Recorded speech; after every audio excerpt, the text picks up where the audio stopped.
My name is Oliver, and I'm a bellboy at the Daggerpine Hotel. If you've never heard of it, good. It's not the kind of place you find on Google Maps. It's the kind of place that finds you when you've got nowhere left to go. I took the job because I was desperate. My mom was dying. The hospital bills were stacking like bodies in a war zone, and my last job at the diner barely paid enough for rent. Then, one night, as I sat on a bench outside the ER, chain smoking and wondering if I should just disappear, an old man sat beside me. Pale skin, white suit, eyes like moldy pearls. "You're looking for work," he said, not asked. "I'm looking for a miracle," I replied. He handed me a card, black, matte, just a name. Daggerpine Hotel, and an address that didn't exist on any GPS. I showed up the next night. The building loomed like a mausoleum, wrapped in ivy, the windows pitch black despite the glowing chandeliers inside. The man in the suit was there, waiting for me behind the front desk. "Welcome, Mr. Oliver," he said, sliding me a single sheet of paper. "Your job is simple. Deliver luggage, serve our guests, follow these rules. Always follow the rules." Here's what the list said. Rules for bellboys at Daggerpine Hotel. 1. When you hear footsteps behind you, do not turn around. No one should be behind you. 2. Room 217 is not real. If someone asks you to deliver luggage there, report it to the concierge and burn the request slip. 3. Do not speak to the guest in room 504.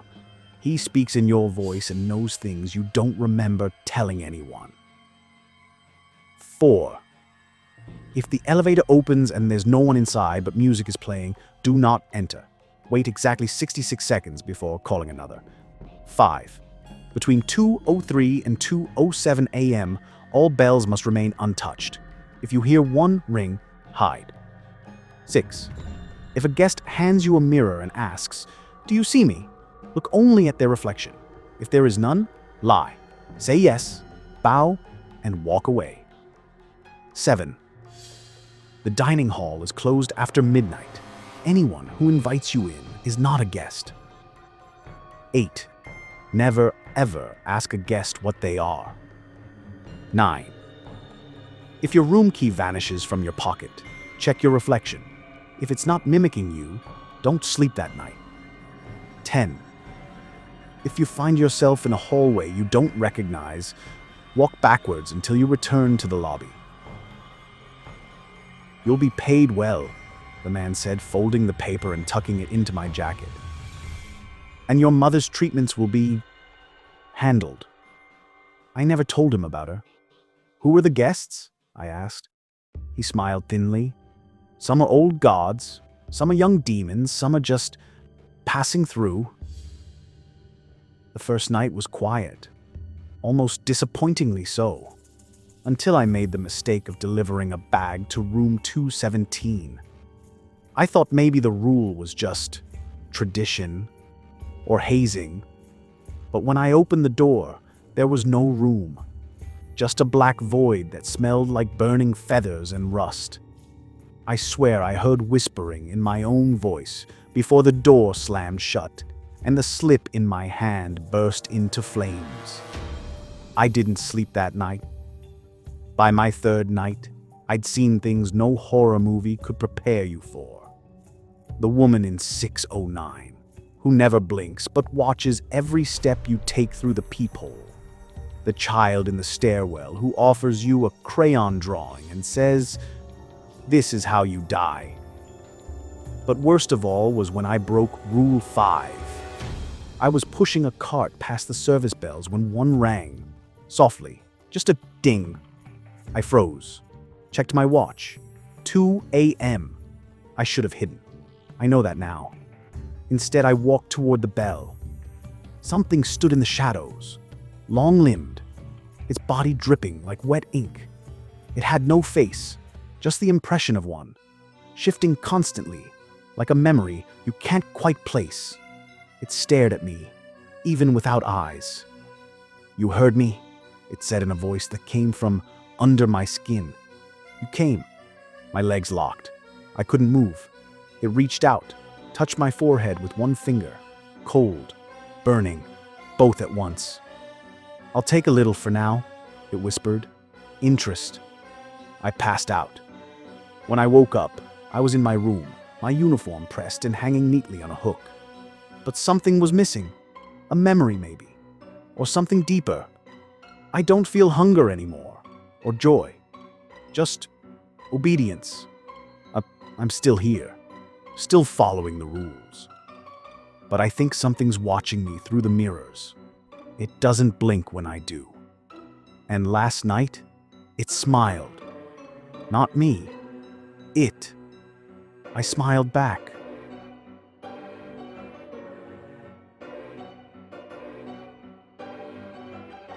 I've been working at the Daggerpine Hotel for 3 weeks now. The nights blur together. It's always raining here, even when I can't see clouds. The windows are sometimes mirrors, sometimes eyes. I don't question it anymore. I don't ask questions at all. But last night, something changed. Something broke. It started with a call from the front desk. "Room 504 has requested assistance," the voice said. Calm. Flat. Not the old man in the suit. This voice sounded like it was coming through water. "Send Oliver. Rule number 3. Do not speak to the guest in room 504. I stared at the glowing red number on the switchboard, unsure what to do. I can't," I said. The voice hissed, then cut off. Silence. A kind that rings in your ears. A concierge appeared from nowhere. He does that. One moment there's no one, the next moment he's right in front of you, hands folded over the counter like a statue. "You were requested," he said. Denying a request is worse than breaking a rule. But the rule protects you. The request protects the hotel. I didn't understand what that meant, and I still don't. But I took the service card, placed my gloved hand on the handle, and took the elevator up. Room 504 was at the end of the hall that seems to stretch further every time I walk it. This time, I swear it took 15 minutes to get there. The wallpaper peeled in places, but when I looked away and back again, it was smooth. The lights flickered, then didn't. I knocked. Nothing. I knocked again. The door creaked open. The room was normal. Lamp, bed, window, shut. But the curtain fluttered as if in a breeze. And the man sitting in the chair by the fireplace. He was me. No, I don't mean he looked like me. I mean he was me. Same haircut, same posture, same tired eyes. But his skin was gray, like old wax. His smile stretched too wide. And when he spoke, finally, I was getting lonely. It was my voice. I wanted to run. My body wanted to, but my feet wouldn't listen. They locked to the floor, as if the carpet had grown fingers. "You remember your mother's voice?" he asked, turning his head slowly. The way she sounded before the coughing started. "I could give that back to you." I swallowed. "You're not real." He chuckled. My chuckle. "You thought this job was about carrying bags, about rules and keys and ghosts in suits? No, Oliver. It's about choices, and you just made a very important one." He stood, and in the space of one blink, he was right in front of me. "I've worn your skin before," he whispered. "You broke the rule, so I get to try it on again." I screamed, or thought I did, but no sound came out. He placed a hand on my shoulder, and it burned like acid. For a split second, I was him. I saw through his eyes. I saw myself, standing frozen, hollow. Then I woke up, in my bed, the room normal. But my voice, my real voice, was gone. My scream had never left my throat. I tried to speak, but the only sound that came out was a faint echo. like it was coming from a hallway far away. I ran to the bathroom, looked in the mirror, and for just a second, just a flash, my reflection smiled at me first. I think he's still in there, wearing me. And I think I'm just a guest now. A guest in room 504.